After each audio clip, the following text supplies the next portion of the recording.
Good morning, everyone. So I'm very pleased to be invited. Thank you very much for that. Also really pleased that I managed to pick the only jumper I have that matches the carpet. Brilliant. So if it goes really badly, I'll just throw myself to the floor and sort of melt into it. So what I'm going to talk about today is about marketing. For many people, it's a subject where they kind of just glaze over or go really cold. So we're going to look at, is it something, that's pretty obvious, or is it the dark magic? So first of all, just to take you through things, I'm going to introduce you to me, which is where it all starts. So I was born in a city called Newcastle upon Tyne, greatest city on earth. I'll argue that with anyone. I moved to Southend, so I have a southern accent now, bit of a challenge. My parents then moved back north, leaving me. I am a Newcastle United fan. This guy's now sponsored by Slim Fast. This is me age 3, before my hair receded and had a fight with my eyebrows. This is me age 10, with Mrs. Harrison, lovely teacher, fell in love with her, she was great.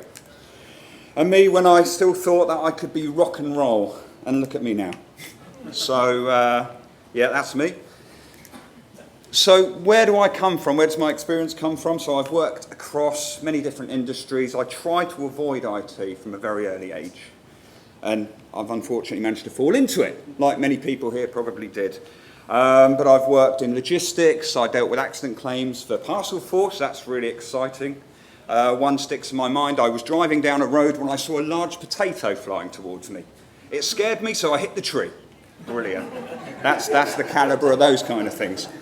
I've worked in business development across a number of different things. I've helped a number of people look at setting up IT consultancies and also bringing products to market, new products, trying to launch them in. I've also been a trustee for Headway, the brain injury charity, so try to look at what they need to do and work there. Worked in the white goods industry, loved it. Washing machines, dishwashers, really exciting stuff. I worked for Bosch Siemens, so at least it was a quality brand. And then I went into IT sales and marketing, so I've done both the sales side and the marketing side with a value-added reseller, and tried to migrate them as well to an MSP, which is a bit of a challenge when you have box shifter mentality and you just go and shift it through. And when you're working with people who come from a tech background and didn't quite understand the need to go to market, it was just react, sell, push it through. Now I work in marketing, as I say, that dark art, and for the IT marketing agency, which is a specialist agency working with the IT channel across the board from distributor, vendor, through to reseller. So what I want you guys to get out of today is something that you can take back to your business, something that might make you think, even if it's just one thing, I could do that. I could do that, because it's pretty easy for people to become apathetic and do nothing. So I touched on earlier about what do people think about when they think about marketing. One, fear. Fear and horror. Marketing. God, they don't understand it. There's lots of reasons they feel that way, but that comes out. Voodoo. Marketing's voodoo. I just do these things and things happen. These guys, I don't really understand what they talk about. They come in, they take my money, funnily enough, and, I see nothing back from it. But it's not actually that. What marketing is devil's work. It's actually Charlie's Angels, and that's the reason I got into marketing. They said all women in marketing were really nice. It was a lie. No, it's not really, sorry. What marketing actually aims to do for you and your business is it's about creating interest in you, your organisation, what you sell, okay? It's about starting conversations with people you want to sell to. It's about positioning you as experts at what you do. So when someone does want a conversation with you about what you do, they come and talk to you. And these guys clearly are brilliant, so if you need any aircon units fitted, these are the guys to call, clearly. And it's about making you unforgettable, so you're at the forefront of people's minds when they want what they want. People will only ever come to you when they need something. They don't just come for the love of it. So who's it for? And this is where a lot of people fall down. Marketing isn't just for the big guys. It's not just for orchestras. It's for the one-man bands. It's for the trios, the quartets. Anyone can do marketing. It's just about applying the right type of marketing to your business and what's going to work for you in the time with the budget that you have. What marketing isn't, and many businesses are very guilty of this, and I would ask for a show of hands, but it's probably not something you want to stick your hand up to. Too many people turn to marketing when they're going, right, what's the sales forecast looking like now? Pretty crap, really. We're in trouble here. We've got another 3 weeks of trading. Let's do some marketing. You know, let's get an email sent out. Marketing it's not a band-aid for your business. It's not something you can retrofit when times are bad. It should be something that sits alongside your business plan. It's something that you can use for the long term. It becomes the pillar of what you do as part of your business strategy. Please don't use it as a quick fix, because I don't know if anyone feels, have they ever done any marketing as a quick fix? Going, right, things are looking bad, let's get some telemarketing on the go. Okay, I know a business that has, but yeah, it's not a reactive thing. It's something you should make and plan into your business. Now, an area I like to talk about is everyone talks about sales and marketing, as if sales is the big daddy of it all and marketing's the afterthought. What it actually is marketing and sales, because it's all the same thing. And people create these separate identities to sales and marketing. But the best way to describe it is a party. You go to a party, you see a pretty girl or a nice guy. You don't know anything about them. You want to find something out. This is marketing now. You go up, find out what their name is. Hi, what are you into? What are your interests? And you create that relationship with them. You begin to find out, do you like this person? Which is great. So that's marketing. You then might decide, well, actually, I want to see this person again. I want to find out something more about them. Do we have something in common? Is there a synergy? You carry on, and then you keep doing this. Then you decide one day, brilliant, we're going to get married. You go to the church, you sign the register, sales. When you close that, that's sales. So that whole journey to making that sale is predominantly marketing. And that becomes first. So realistically, what we should do is rephrase everything to marketing and sales, not sales and marketing. We do. There you go. They're really happy. So there are barriers that are very common that come up. There's a lack of skills. Certainly in smaller businesses where you guys have got to wear many hats and do lots of different things, do you have time to be marketing experts? No. There's also a huge cost if you go, right, we want to hire someone in now. Let's go to get a graduate in. Brilliant. So that's going to have costs. You're going to have hidden costs to that. And you're also not necessarily going to get someone that has all the skills your business need. There's a lack of knowledge around what's the best thing to do. A lot of people as well sometimes don't see the value in marketing, and that's because they've had bad experiences. Or they've done what we talked about earlier. We're having bad times, let's send an email out. Didn't really work. Marketing doesn't work. It's not the best way to apply it. Or some people actually do just think it's mumbo jumbo. We don't need to do that, we're doing all right. Great. Are you doing all right in 5 years? So it's simple. You guys all have a choice. Do something. However small that may be, whether it's an email or a blog or a networking event, you go and talk to someone about your business and what you can do and how you can help. Just do something. Don't sit on your bums. Because doing nothing isn't standing still. Doing nothing isn't staying in the same place. What doing nothing actually is moving backwards, because everyone else is going to be doing something. So if you do nothing, you actually effectively move your business backwards, and no one wants their business to move backwards. So moving on from that, it's probably good to understand the way the world is, because it's not the same world that I grew up in. I'm getting old now, everything's changed. You know, kids can use computers better than I can, it's all going on. We're hyper-connected. How many people here have a smartphone? Show of hands. How many people have logged onto emails or anything while they've been here? Yeah, there you go. It's a connected world, okay? The other thing is that we're now hyper-informed. How many people have done a search in Google because they wanted to know the answer to something? Hands up. Gentlemen, you've never searched Google for anything. This is an IT. Well, that's just true, yeah. First line support, isn't it? Don't know the answer to that, get onto Google. Right, so, yeah, we're all hyper-informed. Co-creating. So the chances are, whatever you're looking for in the world is already on Google. It's already somewhere. Maybe it's in Azerbaijan on a website over there. Who knows? But it's there. It's out there. And if it's not, someone will very soon write it. So this whole sales side of things is now beginning to change. We're not the experts anymore in the sense of we have all the knowledge. We're talking to people that can go and find all the knowledge they need and come to us and tell us what they need it to do. And we feel now in control. So another question, how many people have used social media or the internet to complain about something? Brilliant. It's good. But that's what it's about. We feel in control. So Evan's cycles have annoyed us somewhat. I'm going to go onto their Facebook site. Then when that doesn't work, I'm going to go onto LinkedIn. And I'm going to find out who their marketing manager is. And I'm going to email him. And then he's going to sort my problem, which is what actually happened. But it's that empowerment, the feeling that, actually, I'm not going to stand for this. We can do this now. Again, the channels we spoke about, sales. Sales aren't like they used to. You know, now before we buy a car, we don't go to a garage and have them tell us all about what that car can do or this car can do.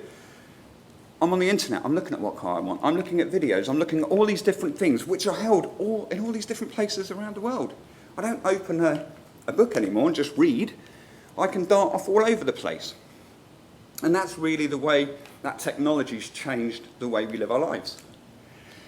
Interestingly, there was some research done by B2B marketing. And this bottom one I want to draw your attention to, really, pricing information. When I was certainly in the IT reseller, this was the one thing I'd never want to put on a website. But I really want to put, how many people put pricing on their website? Good. Because everything's changed and this whole journey's changed, what people want now, when they've already done the research, they come to your website and go, are you aligned to my budget? How much are you going to charge me? How much is it? The L380 going to cost, or some backup software? I want to buy it, I'm ready to buy it, I've made my mind up, I'm just checking you out now. So those people that are actually maverick and putting pricing out there are going to be the people that they go to first.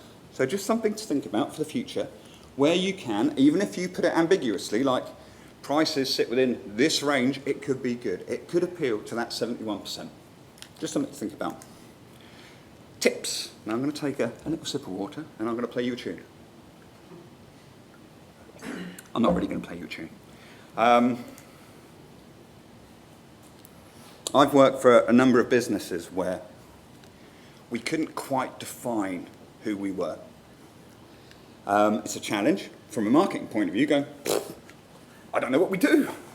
The other challenge I see within the marketplace is people who do too many things. So you can have people, so we're an MSP, but we're also a marketing agency, we are also an app development company, we're also hiring cars. You know, and that message is really washed down then when you're trying to attract customers. But think about who you do, what you do for, and why people should choose to do it. A bit like anyone heard of the elevator pitch? The 30 seconds, you're in a lift, that kind of thing. This is it. This is about knowing what your business is so you can articulate that to someone very, very quickly. But something that's really good to do when you take it back is go back to your business and get everyone, just spend 15 minutes writing down what it is your company does. There might be one or two of you. Make sure you're aligned. There might be 10 of you, but you could find that people have a very different perception about what your business is and what it does that you do. Make sure it's aligned. It'll help you go to market in a joined up way. Please don't guess who. One of the common things in any industry is, and certainly when you're dealing with salespeople, is that they come along and part of the interview process is, what data can you bring? Now, it's illegal, just to let you know, but people have done it. I have 5,000 companies in my back pocket on a USB stick. Great, we can market to that. Who are your customers? It's not everyone. Surely everyone in the world can't be a customer or someone you're going after, because it's going to get bloody expensive to market to the entire world. But start thinking about who your customers are, what you want them to be. What do they look like? What sort of size are they? Work out, spend some time going through your customer base. Who is the most profitable customer you have? There are lots of customers that could actually deliver not much profit, but absorb 80% of your time just managing them. Well, you know what? Get rid of them. Get someone in that matches the ones that are doing well and are profitable. So you're in business to make profit, to make money, to secure your futures, not to please someone who's just going to drain all your time away. So spend some time understanding who it is your customer and your business is aiming for. Know who you are, know who the customers. Another tip, and a lot of things that crop up, is about data. We touched on the legacy data, which is, I've got someone from 1975 who looks after IT in some company in my database. Or, you know, I've got 1,000 Gmail addresses or what have you. They're not necessarily the types of data you want in your business. Data goes out of date very quickly, but for many businesses, it's knowing where to go or what I should be thinking about when I'm thinking about targeting people. So just on this list here is a list of the type of things you can target by. You can go geographical data. You can go, right, I only want to work within 40 miles of my postcode. You then might go, I only want to work with people who are 10 to 15 users. That turn over 1 million to 1.5 million. The data's there for you. And what you can do is you can come to people like me, and we can help you work through that. That wasn't a shameless pitch, by the way. It was, really. Or, you know, there's lots of companies you can go out there, but you can scale that data right down to be specific to who you wish to target. And that's something that a lot of people forget. They just go with this generic thing. If it costs you 50p to send an email to someone, and you're sending it to 10,000 people and 9,000 of those, that's just wasting your money. Be targeted. So your takeaway from this is go review your data. Go clear out the Gmail addresses or the Hotmail addresses. Don't market to them. They're not necessarily the people you want. They might be. Don't know, I'm just making a suggestion. But go and look at what data you've got. Do you need any more to be effective? Are you targeting the right people? Are you sending communications out to people? That's just a waste of your time. Be creative. Now this here's a picture of me in this bottom corner there, done by my niece. I'm looking really good there. She's got the eyebrows right. Be creative. Go do something. Okay? You can be very creative very easily. You can go and write a blog. You can go and get a photo and stick a caption on it. You can write a tweet and just... Anyone tweeted anything out while they've been here today? See, there's a number of people. The rest of you can tweet something out later. But you can do things. You can join a group. So let's say you don't want to do something creative. Go join a LinkedIn group. Everyone on LinkedIn? Who's on LinkedIn? Okay. There's lots of groups you can join. I think it's something like 20. Go and ask a question in a group. Go ask a question that might be useful to your business and you get a reply. Start conversations, because marketing's all about that introduction. It's that conversation, the start. Go and do that. Something simple. It's something you can do today. And please use all available space. Now this was a bit of an eye-opener and something that I haven't really done. And it's something I should be doing and something I will be doing, but I thought I'd share it with you anyway. I'm human. Please use all available space. To advertise in a magazine, to advertise anywhere, stick a billboard up, costs you money. But we're actually afforded a certain amount of advertising space through Twitter, through Facebook, through LinkedIn, and you can use this really effectively. And I'm going to shameless plug for Richard Tubb. Here's someone who does it exceptionally well. You've got this banner space here. Look what you can make it say. Look at the messages you can make it do. Rather than having, I don't know, pretty colour in there. Make use of that. It's something you can do very easily and very quickly, and something that you can do across the social sites that you work in. Again, right messaging as well. So we've got to think about what kind of things we say to the marketplace. Sometimes the genius comes out. Sometimes it goes horribly wrong. So I take a sheet in the pool. Brilliant. Not such a good advert.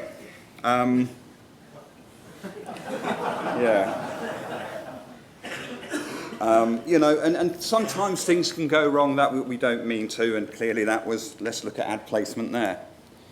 The Beatles' ill-thought-out album cover, which made sense at the time for drug-induced haze maybe, let's get a load of meat and behead babies or whatever. I don't know what they're thinking. But that's worth something like 70 grand now if you've got an original of that one. This one I'm not really going to draw too much to, but many of you may have seen Susan Boyle's famed tweet. Susan's album party, I'll let you work that out yourself. But you know, it is about getting the right message when you go to market, representing yourself in the right way. So just to sort of summarise some of the stuff, marketing should be a foundation for your business. Don't think of it as a band-aid or something you do when you're trying to fix your business or trying to make it part of the strategy. Do something.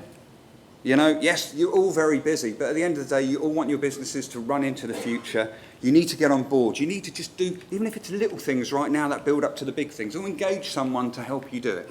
Just do something. Don't rest on your laurels. Define what you do. Know who you are. Know what you do well. Know what you want to do and who you want to sell to. That's a really important step because everything that you do outside of that is built on that premise. Be creative. Push stuff out. Do something. Start conversations and get your data in good shape. So I can probably waffle on for a few more minutes if you like, but what I don't want to do is bombard you too much, okay? Because there's a lot of things and a lot of elements, but just do something. Pick something. Pick one of those things we've talked about today and go and do it. But I hope that wasn't too boring. Thank you for listening. And go be awesome. And that's what it's about. That was when I actually tested this on my other half, this presentation. She didn't like it too much. So if you want to know a bit more about things, I mean, I work for the IT marketing agency. There is a toolkit we have on our website. You can go, this is my shameless plug bit. Yeah, is that all right? Thank you. We've got a file you can download, Marketing Toolkit. It's very useful. We also have the MSP Marketing Academy, which is designed for emerging MSPs, which takes all the fuss out of everything, which means it's almost like marketing in a box. You get email, da-da-da. We can deliver all that for you, take the fuss away, get new customers. And follow me, connect with me, be social. Let's create a network, you know. And if you need anything or you have a question, you know, I'm around all day. You can get in touch through LinkedIn or whatever, but I'm happy to help. And that is me. That was shorter than I thought it would be. Maybe I spoke really quickly, but thank you for listening.